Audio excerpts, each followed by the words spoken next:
I'm too crazy. Hunter, yeah, we're not going to be able to use this. Okay, so we'll only have like 2 cameras. No, we can get a different nut. Do you have a different nut on you? Yeah.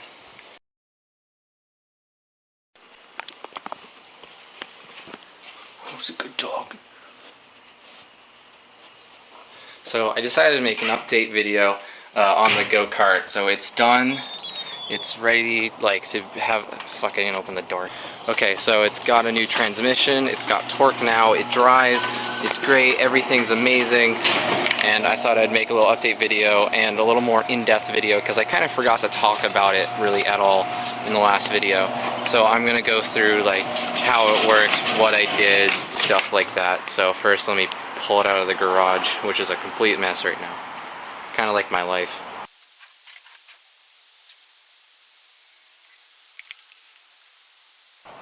So I'm just going to quickly talk about the go-kart, like what parts I bought and what I made and stuff.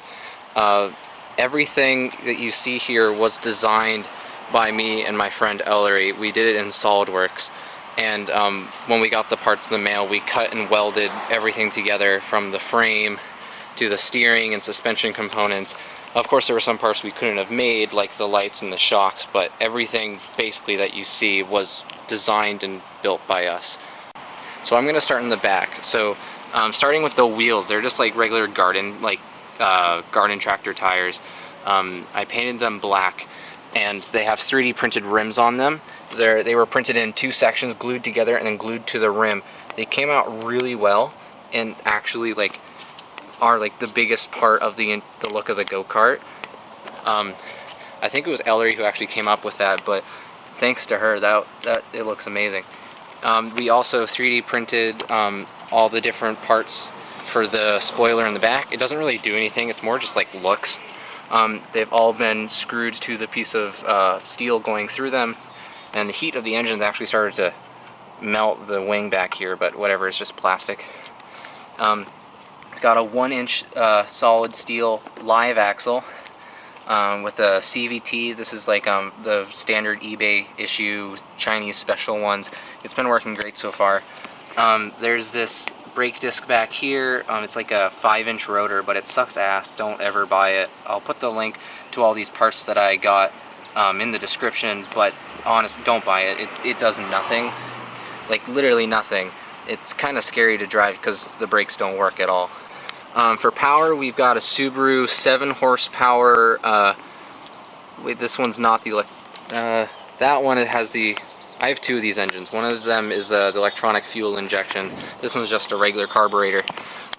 It's got choke control with this lever back here stolen from a lawnmower. Moving that handle back and forth turns on and off the choke. And that's also how I kill the engine, because the switch that used to be right here that went through these wires didn't do anything. Like, you turned on and off the switch, but it didn't kill the engine. So I kind of just put those wires together, and I kill the engine by turning on the choke. I know it's terrible, and it's definitely not how I should do it, but it's been working so far. So just live with me there. The throttle is controlled by a servo right there, and it pushes on this rod that goes to the throttle right there, and it's been working good. The only few issues is when the wire like pulls out or breaks or something because of your foot, and then it gets locked on full throttle, and then you go like 20 miles per hour into a tree. Totally not speaking from experience there. For suspension, we've got just these Chinese-made shocks, but they're not like a regular, the $30 a pair go-kart shocks. We actually spent a lot of money on these, mostly kind of because they look really cool, and also they have the expansion chambers, but mostly they actually have oil dampening instead of just air or friction. They were like $80 a pair. They were like one of the most expensive parts of the entire go-kart, but there's no regrets there. I've got a little tool kit back here. I've got screwdrivers, I've got a ratchet set. It's in case, you know, all goes wrong in the middle of the field and I have no way of getting home or no way of getting back to the truck or whatever. So that's for worst case scenarios, essentially. In the middle, we've got a full-size driver's car seat from a Nissan RX-7. I bought it on Craigslist for actually only $20. It was a really good deal. It's bolted to the frame on all 4 sides, and the best part about it actually is there's a little lever down here. You push it and the seat actually adjusts. Literally the best part of the entire go-kart is that the seat moves. The seat belts are from racerdirect.net. They were like 60 bucks. That was mostly just like for to make my parents happy, because if I didn't do that, they'd be like, well, it's gonna flip over and you're gonna die, and no, not gonna happen. The steering wheel and steering rack and everything came in a single set from like some eBay thing. It had to be cobbled together and welded weirdly with some weird bearings to make it reach all the way, because the joints that they sent me weren't long enough. So we figured it out and added an extra bearing, and it actually is quite responsive. It takes like a half of a rotation of the wheel to turn full, like to the right or to the left. Down here I've got some regular standard eBay issue gas pedals. For the gas, we actually have a lever that pushes on a tiny servo controller. So when you push down the gas pedal, this lever turns the pot controller on the board like this and turns the servo back on the engine. It's powered by a small 5-volt power supply that's plugged into a 3S LiPo up here that's been zip tied to the frame.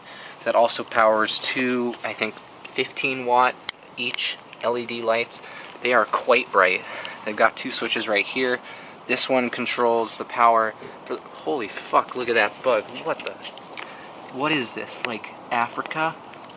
It's Massachusetts. Holy shit! Look at that. Sorry, back to the task at hand. This switch turns on the board, and that's what turns the servo and stuff. You can see the servo turning. Wait, no you can't. What the fuck? Hold on. See, here's the problem. These wires are constantly giving out on me, and I gotta figure out why, but... Oh, there it goes. Okay. So you can see the servo turn and move the throttle back there. It's not a perfect system, but it's great because I can actually adjust really easily how the engine idles and stuff. Over here, oh, turn that off. And for the lights, like, they are very, very bright. They work great at night, but I don't think I'm really using this thing at night. That'd be really stupid of me to do that. For the brake pedal, it's just a simple bike brake line held together by some tiny RC car sprockets, but that's all I had. So it pulls on this cable that goes all the way to the back. It's transferred from one cable to the other cable with a piece of 80/20, so I can easily take it apart. Travels around here, goes in a loop, and then pulls on the caliper. Then again, the brakes don't do anything, so that's not really important. And over here in the front, finally, we have the steering rack welded to the frame, and we have the turnbuckles going to each side. The caster blocks, I think that's what these are called, were just bought off eBay. They were perfect because they had a 5/8 bolt size, and we managed somehow to find eye bolts that had that size to allow for the suspension movement and everything. I just designed it off like a Traxxas Slash, and the axle size was already the perfect, the same size as the bearings that came in these wheels. So everything just kind of bolted together really nicely. The suspension, believe it or not, actually does stuff. It's like if I stand on here, you can see it move, and if I stand here in the middle, you can't see it vertically, but hold on. Now to start it, so you got to turn on the servo. Make sure it's still working, because that'd be bad. Yep, still working. Okay, so I can't really do this with one hand, but I put my foot on the gas pedal, press it just a little bit with the choke on, pull the start. Wait, maybe I can do it with one hand? I don't know. Let's go for it. There we go. The engine's starting. Oh, fuck, damn. Alright, we'll give this another go.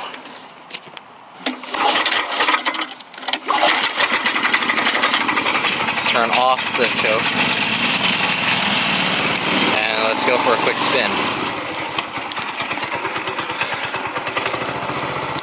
Alright, let's go for a quick spin around the yard.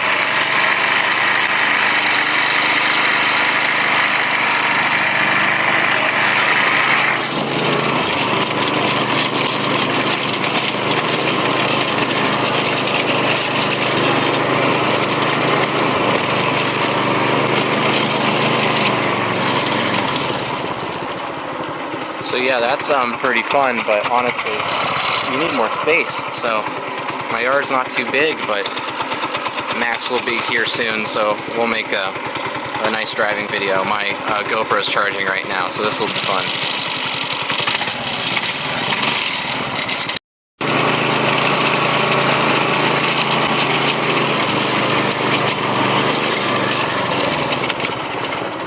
Come on, stop. Oh, there it goes. Yeah, brakes don't do much. Well, let's see how fast this thing goes. It's got 7 horsepower, but let's see how it gets up and goes.